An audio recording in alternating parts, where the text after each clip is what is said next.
पद्मा, मैं माधवी को लेकर अस्पताल जा रही हूँ।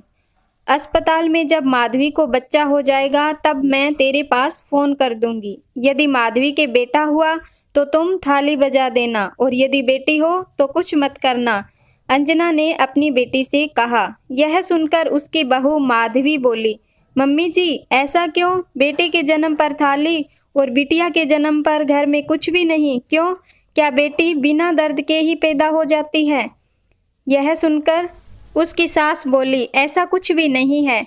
बेटी के पैदा होने पर भी उतना ही दर्द होता है जितना दर्द बेटे के पैदा होने पर होता है, परंतु शुरू से ही हमारे समाज में ऐसा होता आया है, जब किसी के यहाँ बेटा होता है तो बेटे के जन्म की खुशी के कारण थाली बजाई जाती है, परंतु बेटी के जन्म पर किसी को खुशी नहीं होती, क्योंकि बेटा हमेशा हमारे साथ रहता है और बेटी पराया धन होती है जो शादी के बाद अपने ससुराल चली जाती है। तब माधवी हंसते हुए बोली, मम्मी जी शादी के बाद जब बेटे माता पिता से अलग रहने लगते हैं तो वे भी तो पराये ही होते हैं। वे कौन सा अपने माता पिता को सोने के पालने में झूला झुलाते हैं। बेटियां तो फिर भी माता पिता को दुख में देखकर उनकी सेवा करने के लिए दौड़ी चली आती है, परंतु बेटे तो कभी कभी माता पिता के साथ रहकर भी उनकी सेवा नहीं करते। अब आप ही बताइए, क्या आप पद्मा दीदी को अपने बेटे मानव से कम प्यार करती हैं क्या? यह सुनकर उसकी सास अंजना बोली, नहीं बहू, मैं पद्मा को मानव से ज़्यादा प्यार करती हूँ, क्योंकि वह मानव से ज़्यादा मेरा ख्याल रखती है। जब कभी मैं दुखी या परेशान होती हूँ तो यह मानव से ज़्यादा मदद करती है मेरा दुख दूर करने के लिए। मानव तो मस्त स्वभाव का इंसान है, वह सिर्फ अपनी परवाह करता है और किसी की नहीं करता, और वह घर में भी अपने पापा मम्मी मानव और तुम्हारी सब की परवाह करती है, इसलिए मुझे वह सबसे प्यारी लगती है। तब माधवी बोली, यदि ऐसा है तो फिर लड़की के पैदा होने पर तो ढोल बजाना चाहिए, क्योंकि लड़की एक नहीं दो दो घरों के लोगों की सेवा करती है, अपने मायके की भी और ससुराल की भी। यह सुनकर उसकी सास बोली, ठीक कहती हो तुम, आज के बाद मैं बेटे में कोई फर्क नहीं करूँगी। यदि तुम्हारे बिटिया का जन्म हुआ तो मैं धूमधाम से ढोल बजाकर उसका स्वागत करूँगी। दरअसल 2 साल पहले माधवी का विवाह उसके बेटे मानव के साथ हुआ था। माधवी गर्भवती थी, उसका 9 माह 9 दिन का समय पूरा हो चुका था और किसी भी समय उसे डिलीवरी हो सकती थी, इसलिए उसकी सास उसे डिलीवरी के लिए अस्पताल ले जाने की तैयारी कर रही थी। माधवी बहुत आधुनिक विचारों की थी।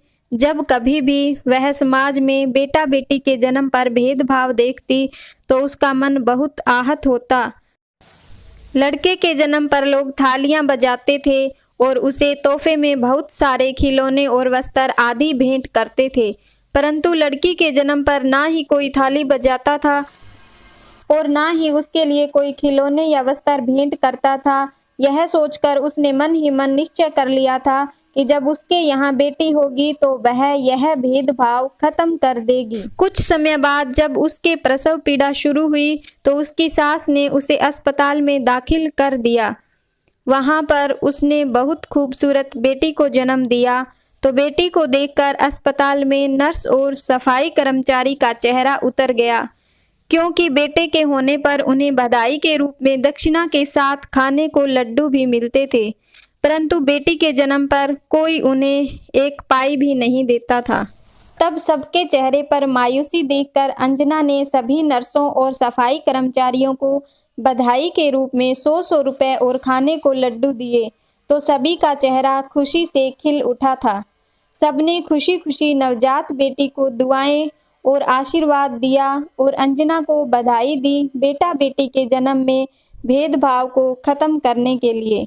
उसके बाद जब अस्पताल में माधवी को छुट्टी मिली तो उसकी सास ससुर पति और ननंद ने धूमधाम से ढोल बाजे बजवाकर नाचते गाते खुशी से माधवी और उसकी बिटिया का स्वागत किया। जब माधवी बिटिया को लेकर कमरे में गई तो उसने देखा उसकी बिटिया के खेलने के लिए बहुत सारे खिलौने और पहनने के लिए नए नए डिजाइन के कपड़े रखे थे, जो उसकी सास, ससुर, पति, ननंद और उसके नाना नानी ने दिए थे। यह देखकर खुशी के कारण माधवी की आंखों में पानी आ गया। उसने सभी का शुक्रिया अदा किया जिन्होंने बेटा बेटी के जन्म पर होने वाले भेदभाव को खत्म करने में उसका दिल से साथ दिया था।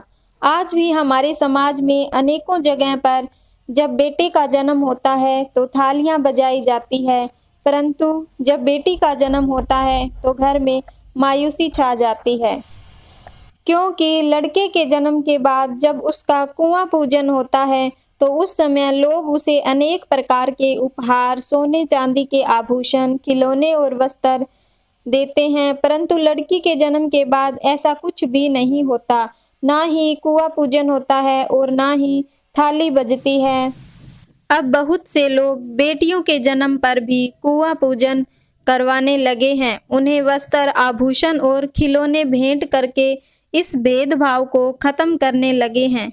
ऐसा होना चाहिए, क्योंकि बेटा बेटियां दोनों बराबर होते हैं। सृष्टि के संचालन में दोनों का बराबर योगदान होता है।